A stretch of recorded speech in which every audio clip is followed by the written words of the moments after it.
This is going to be about the idea of God versus government.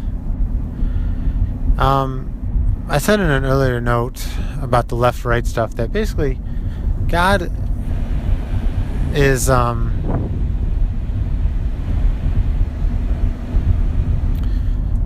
is the system for Christians that they want to see change. They go to God. What do we do, God? What's your way? Let's pray. Let's give it to you. We are not in charge. And government is somebody, usually they don't believe in God. It's their vehicle for change. It's man-made. And they're competing. There needs to be government, for sure. We need to have structure that oversees things. But when you take something that's God's realm, like person-to-person interactions, and you try to make it governments, sometimes even marriage, like the government incentivized marriage. And I don't know how I feel about that. Marriage should just be our own decision. Just let it be our decision. We want to get married. I think they had a vested interest because they needed some paperwork needed to be filled out and things like that when people get married. So they had to be involved a little bit, I believe. But then they promoted it with tax breaks and stuff like that to encourage people to get married. I don't know how I feel about that. It's for another time. But if you feel your vehicle for change is the government instead of the individual, the church, or whatever, you're putting your faith in men instead of God. You should do the best you can to be the change that you want to be. That's a famous quote from Gandhi. Be the change that you want to see, and then have faith in God that He can do it. He can help, and you're one small pocket. But that's how revolutions start. That's how things start. You affect other people in your small circle, and you affect them by loving them, and you go and you live. It's a slow process. You help, and people slowly come to the Lord and change their ideas, and that's the way it works. The problem is that sin is in the world, and that not everybody does this. Even not there's the funny thing is, like, Christianity, it wasn't like one person was Christian and then they failed to pass that on to everybody else. Christianity started when most people weren't Christian, so we were sort of the underdog from the get-go. So it's a movement going into the world to try and change it. The world is not kind of already all Christian and we're losing people. The world is non-Christian and we're trying to gain people.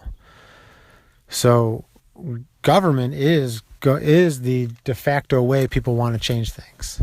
Our country is so unique because it was founded by Christians that wanted to strictly limit government to encourage the people to help each other out, to encourage the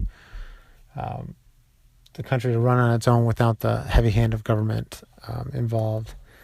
And we've seen disasters in the last 150 years where people let the government have free reign.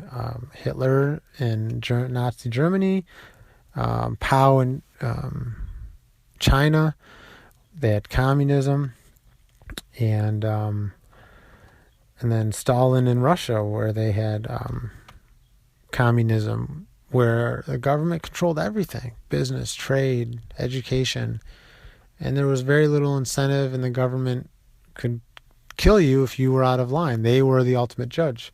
God is full of mercy and grace. He's willing to let you kind of go through this life and learn and try to have you come to Him at some point. The governments of the world they can only rule through force, coercion, and when it's corrupt and really bad, it's downright deadly. So we want to keep a limited government, and we want to keep a country that kind of rests on its people. It's neighborhoods and friends and families. The building block is the physical neighbor, or the building block is the the husband and wife, then the family unit, and then the neighborhood. That's why things like the Second Amendment are so important, because we should be able to defend ourselves. We shouldn't feel like we have to rely on outside agency, government, police, or something like that to defend ourselves. And there's calls for that all over the place. We just had a very large-scale shooting in our country. It was by a terrorist who believed in Islam. He believed that a lot of people should, die, and then they went about and did it. And then people on the left, want less guns. They think that's the problem. They don't want to fight the ideology.